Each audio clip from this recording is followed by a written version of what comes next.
بچه‌های عزیز. سلام. آفرین، مرحمت چینید. تشکر. خب بچه‌های عزیز، و معلومات شما رسانم که درس تربیوی امروزمون به روز پرزیدنت کشورمون راست آمده است. 16 نوامبر روز پرزیدنت جمهوری تاجیکستان می باشد. موافق ماده دوم قانون جمهوری تاجیکستان که از 14/05/2016 تحت رقم 1320 قبول شده است. من بعد در جمهوری تاجیکستان این روز مقدس را، یعنی 16 نوامبر روز پرزیدنت کشورمان را جشن میگیرند. در سراسر کشورمان ملاقات‌های علمی و فرهنگی، مسابقه‌های ورزشی گذرانیده شده. مردم تاجیکستان عزیز ما این جشن ملی را با سرود و شادمانی گرامی می‌دارند. بچه‌های عزیز، من به شما خاطررسان میکنم که این روز را، یعنی روز پرزیدنت جمهوری تاجیکستان را با یک سبب معین در روز 16 نوامبر برگزار کردند. این روز 16 نوامبر سال 1994 پرزیدنت کشورمان، اساسگذار صلح و وحدت، پیشوای معظم ملت، سوگند نخستین را در همین روز تاریخی یاد کرده است و بعد از این مردم خود وعده داده است که من تاجیکستان را همچون یک وطن آرام آسایشته می‌گردانم و مردم گریزه هایی که به کشورهای دیگر پناه برده‌اند جمع می‌آورم و در حقیقت با زیرکی و دانایی‌اش امام علی رحمان توانست که زیاده از 1 میلیون نفر گریزه ها را به وطن برگرداند. و شاگردان عزیز، شما باید در درس تربیوی امروزتان و با همراهی من خیلی که در تمام گوشه و کنار جمهوری تاجیکستان این جشن ملی را با سرود و شادمانی جشن میگیرند، ما نیز یک درس تربیوی من را بخشیده به روز پرزیدنت جمهوری تاجیکستان نامگذاری میکنیم. یعنی ارج گذاشتن به مهنت و زحمت های پیشوای معظم ملت. به همین خاطر بچه ها، من میخواهم فیگرهای شما را نسبت به آبادکاری سازندگی پیشوای معظم ملت شنوم. کمی بچه ها، شما فیگرهای خودتان را میتوانید به طریق سخنرانی، میتوانید به طریق شعرخوانی، میتوانید به سرودخوانی بیان سازید. مرحمت بچه‌های عزیز، کمی کی درباره این روز مقدس چیزی گفتنی هست؟ مرحمت دختر جان من، آفرین. مبارک باد روز کشور ما، مبارک باد روز رهبر ما، به بخت تاجیکان و تاجیکستان مبارک باد روز سربر ما. جام در کف دست گرفته و خون دل خوردند که هر یک فراری مملکت به زادبوم خویش برگشته در وطن اجدادی خود عمر به سر برد. امام علی رحمان در نخستین مراجعتنامه‌اش به خلق تاجیک از جمله گفته بود: من سوگند یاد میکنم که تمام دانش و تجربه‌ام را برای در هر خانه و در هر عائله برقرار شدن صلح روانه نمایم و برای گل شکوفی وطن عزیزم صداقتمندانه مهنت کنم. برای رسیدن به این آرزو اگر لازم شود جان خود را نثار میکنم. در سرگه پیوند تاجیکستان با جهان امروز شخصیت محتشم امام علی رحمان قرار دارد. این پیوند بود که نام تاجیک و زبان تاجیکی از بلندترین منبرهای جهان صدا داد. لیوای دولت صاحب استقلال تاجیکستان از بلندترین منبرهای جهان پرتوافشانی کرد. امروز تاجیکستان تقریبا با 130 مملکت‌های جهان رابطه‌های سیاسی و اقتصادی و دیپلماتی را برآورده است. آفرین برای معلومات خیلی خوب دختر جان. یک جهان تشکر. باز بچه‌های عزیز، باز کی گفتنی دارد؟ مرحمت بچه جانی عزیز. این همه آبادی ها از فیض دستی پیشواست. پیشوا ما را به سوی راه فردا راهنماست. аз саноат рушд ёбад кишвари озоди мо мешавад равшан чароғи хонаи ободи мо. آفرین بچه‌های عزیز، آفرین. بهترین بچه‌های عزیز، من با معلومات شما رسانم که در جمهوری تاجیکستان این اید یک اید بزرگ است و ما از این اید بزرگ افتخار میکنیم. بچه‌ها یکی از همین شرکت‌های تحلیلی آمریکایی گلاب در همین یک پای نظرپرسی 142 دولت دنیا تاجیکستان را در امن‌ترین جدول دنیا جای دادند. یعنی که در جای دومین دولت امن‌ترین در دنیا در عالم به حساب می‌رود. به همین خاطر ما باید از این تحلیل‌هایی که از طرف همین شرکتی گلاب به وجود آمدگی است تمام مردم تاجیک افتخار کنیم. به همین خاطر باز من از شما میخواهم درباره پرزیدنت کشورمون سخنها یا اینکه شعرها شنوم. کنه باز که بچه‌ها گپ میزنند. مرحمت دختر جان عزیز. او همان سرور است، سروری که به بخت ملت تاجیک خداوند بالای سرش آورد. او همان رهبر است، رهبری که باعث افتخار و سرفرازی ملت تاجیک است. او همان پیشوا است، پیشوای ملتی که خلق انتخابش کرده است. او همان غرور است، غروری که یگان دشمن حقیر شکسته نتوانست. او همان چهره است، چهره‌ای که با هزاران نفر آدمان عزیز و آشنا. او همان قاصد است، قاصدی که مردم را با جنگ قهری و با صلح آشتی گردانید. او اساسگزار صلح و وحدت ملی، پیشوای ملت، پرزیدنت جمهوری تاجیکستان محترم امام علی رحمان مردی عالم و عاقل و فاضل است که دولت را از فنایابی نجات داده، مردم را اطرافش متحد و به قلب مردمش شعله امید را بیدار ساخت. شکر وحدت، شکر بخت پایدار. پیشوا داریم افتخار، بیملال از زحمت پیوسته اش گل افشان است میهن چون بهار. آفرین نادره جان، یک جهان تشکر. من از چنین شاگردان باسواد یعنی که سخندان افتخار میکنم. باز که بچه‌های عزیز، مرحمت بچه جان عزیز، شاگردان بسیار فعال باشد. مرحمت. پریشان خلقی تاجیک بود زی دستی اجنبی، اما رها کردی وطن را از پریشانی تو می ارزی و شیری مادرت خوردی قسم که سول می آرم، خریدی جانی هر یک تاجیکستانی تو می ارزی. آفرین. باز کی بچه ها؟ مرحمت زرینه بانو. وقتی که تاجیکستان در خاک و خونی هم بود، فرمان روای مطلق دارنده کمان بود.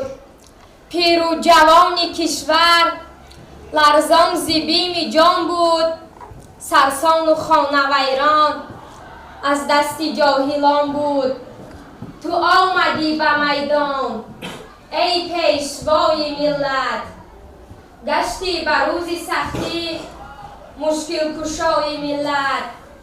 در دوره که مردم افتاده بود به خواری، وقتی که طفلکانش بودند بی نهاری، می خورد اهل زحمت کنجاره و جواری، می رفت سوی هر در به ناله و بزاری.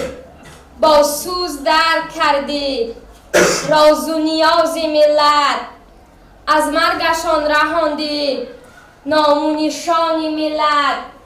ای امام علی رحمان از توست بخت ملت، 100 سال زنده باشی بالای تخت ملت. خوش گفته است شاعر با جنگ کردی، در حفظ ننگ ملت دادی تو دادی مردی. در جاده حقیقت با عزم ره سپردی، آره تو با جهالت یک عمر در نبردی. پیمان صلح بستی با گمراهان ملت. از مرگشان رهاندی نام و نشان ملت.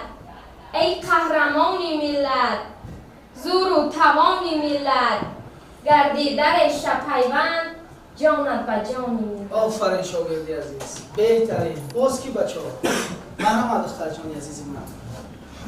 مردم گفتند از قدیم هم عالی مردی سالیم آمده است در اسلام در آیتهای قرآن در شورای تقدیرساز به همه دادن آواز گفت و گذار نمودن به یک قرار آمدن سرور تاجیکستان به رحمان سپردن در شورا کرد برآمد از قانون کرد قرائت مردم را دعوت نمود همه را سرجم نمود در یک مدتی کوتاه بر دید و دیده شجاع.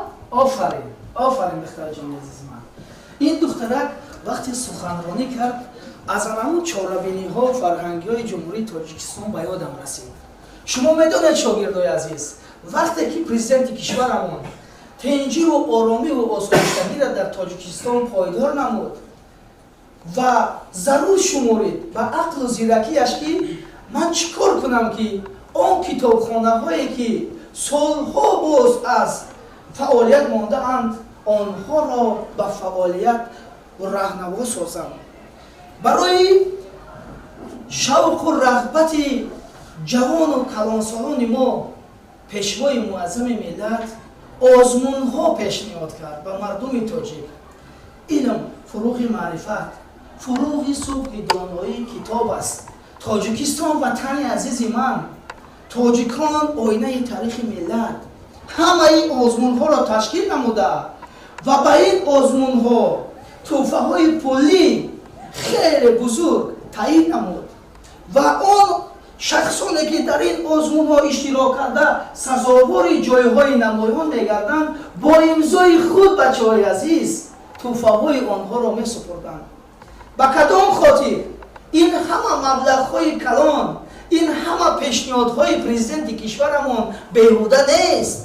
به خاطر آنکه مردم تاجیک به خواندن کتاب‌های بدیعی مشغول شده از پی سواد آموزی شوند تا که مردم باسواد را هیچ کس فهم کردن نمیتواند.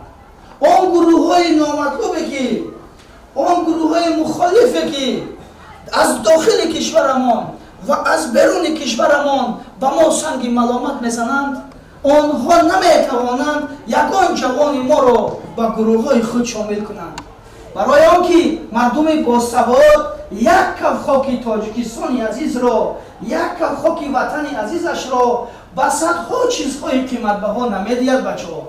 و همین خاطر من از همه شما خواهش میکنم که در خواندن کتاب‌های بدیعی و علم آموزی همیشه مشغول باشید و همیشه از کار و فعالیت پیشوای معظم ملت آگاه باشید. من همچون یک آموزگار جوان هر لحظه و ساعت برآمدهای پیشوای معظم ملت را تماشا میکنم و از ایده‌های آن کس استفاده میکنم و در پیش خود مقصد میگذارم که من همچون یک آموزگار جوان باید از اصول و متدهای کاری پرزیدنت کشورمان یک ذره هم باشد استفاده کنم تا که یک گوشه دیارم را آباد کنم. من شاگردان عزیز وقتی که ما شما را بر روحیه وطن دوستی خویشتن شناسی تربیت کرده میتوانیم این برای من یک موفقیت است، چون که این برای من یک اثباتگری که من به وطن خویش خدمت کرده توانسته ایستادم. انا اکنون شما جوانای عزیز اگر با علم آموزی مشغول شوید و پیروی پیشوای معظم ملت باشد تاجیکستان ما از این دیده باز گلگل شرفا می شود. باز بچه ها که یکان گفتنی دارد. مرحمت بچه جان. چراغ روشن این سرزمینی به این ملت سپردی خط میلاد. به این ملت تو را اصلا خدا داد، خدا دادی خدا دادی خدا داد. آفرین بچه جان، می شود بهترین. آفرین. باز کی بچه ها. مرحمت نوروز جان شما. پیامی تو پیامی آشنایی است، صدای تو نوای کبریایی است. درد زخم‌های پشت عینی پیامی تو دوای مومیایی است. آفرین. باز کی؟ مرحمت. منیژه بانو مرحمت. آفرین. ای مرد نجیب با سخاوت، سیماه صلاح و صلح و وحدت، ای تکیهگاهی امید و ارمان، باشی تو بشارت سعادت. آری تو ضیای آفتابی، بر روی دیار خویش تابی، قلبی تو پر از محبت و عشق، چون چشم از زلال و پاک و نابی. جان فدا در راه پیمان کرده است، صد بیابان را گلستان کرده است. سرزمینی پاره پاره گشته را جمع کرده تاجیکستان کرده است. سرزمینی پاره پاره گشته را جمع کرده تاجیکستان کرده است. آفرین. آفرین. منیژه بانو برای آوازی بهترین و سرودی بهترین یک جوان تشکر. احسن. باز کی بچه های عزیز؟ مرحمت بچه جان عزیز.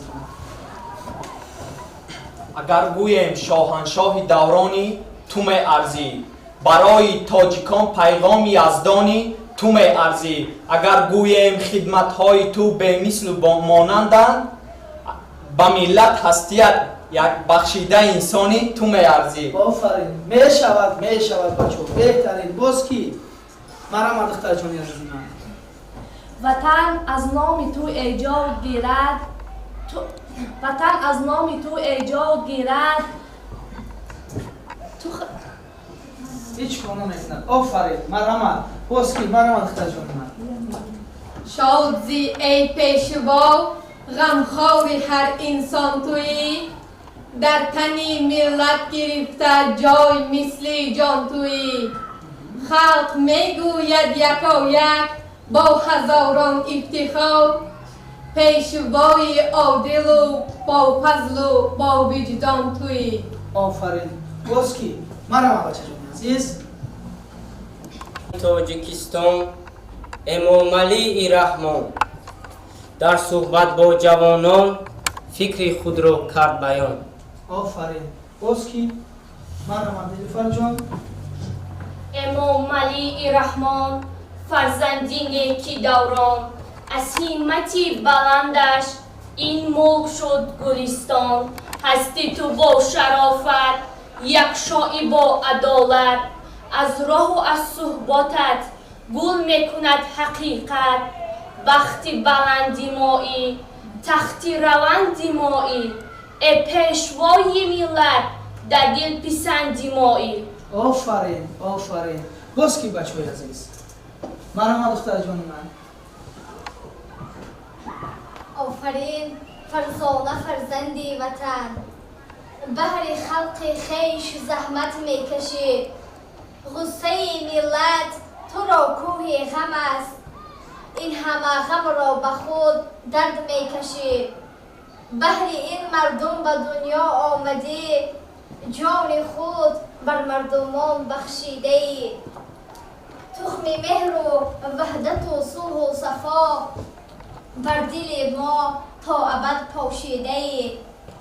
این همه قدرت تو را داد است خدا، پس خدا باشد نگهبانت بس است. هر که قدرت را نداند سرورم، در قطار مردمان ناکس است. آفرین. آفرین. آفرین دختر جانی من.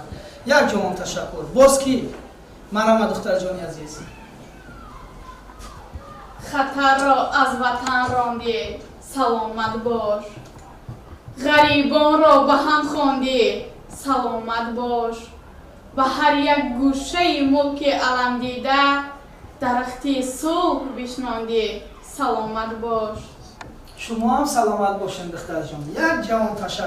بسیار نفس. باور کنین شاگردای عزیز، من امروز خودم را یکی از آموزگاران خوشبخت‌ترین دنیا میشمارم.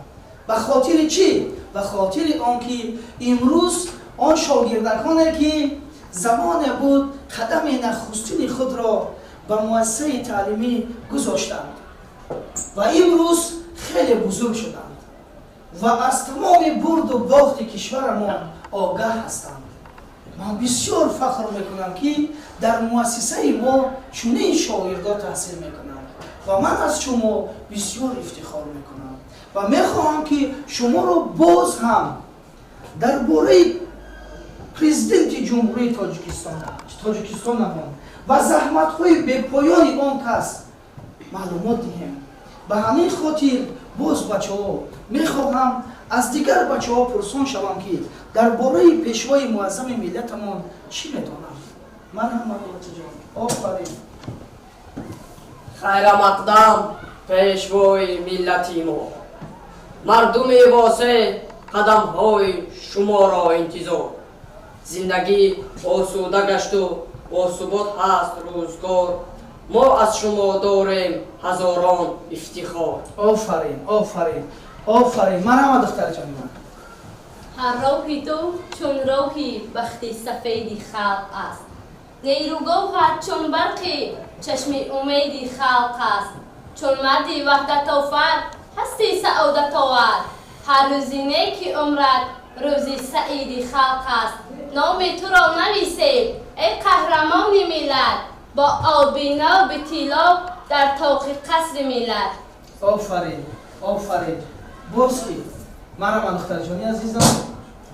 مبین تاریخ صدرس را گواه است برای تاجیکستان پیشوایی. اگر از دیدی دیگران بگیریم برای کل انسان پیشوایی.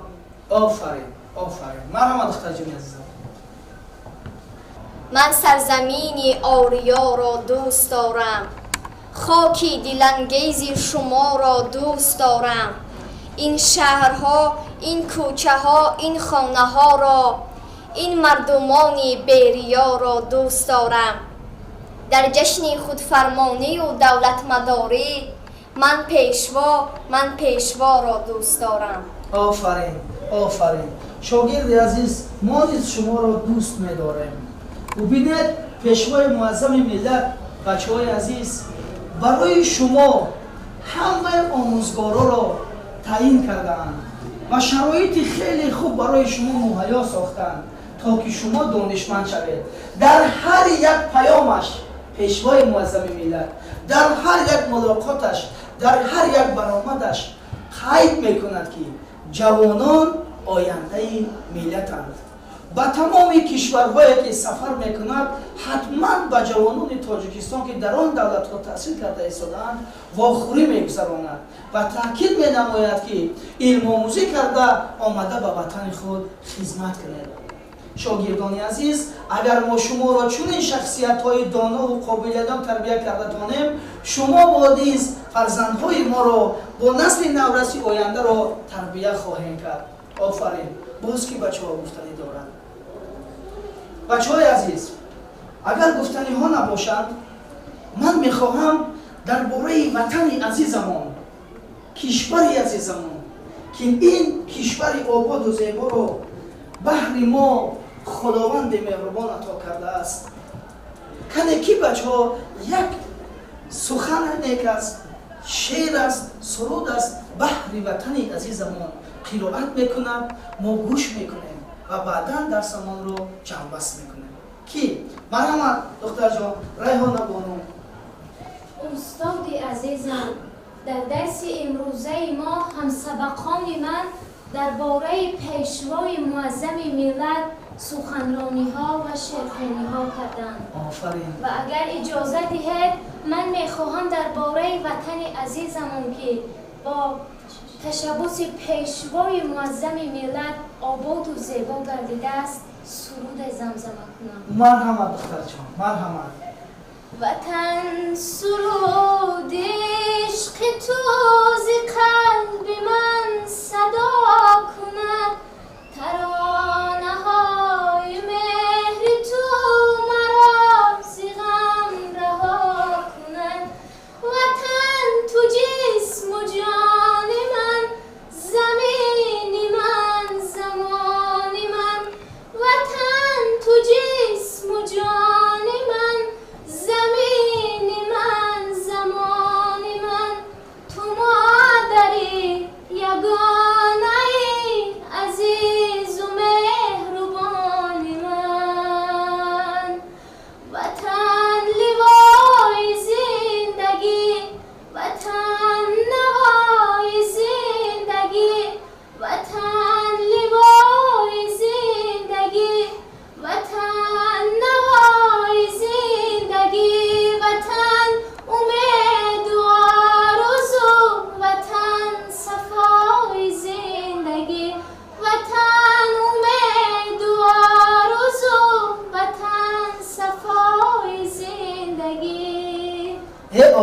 хаста набошад райҳонаҷон.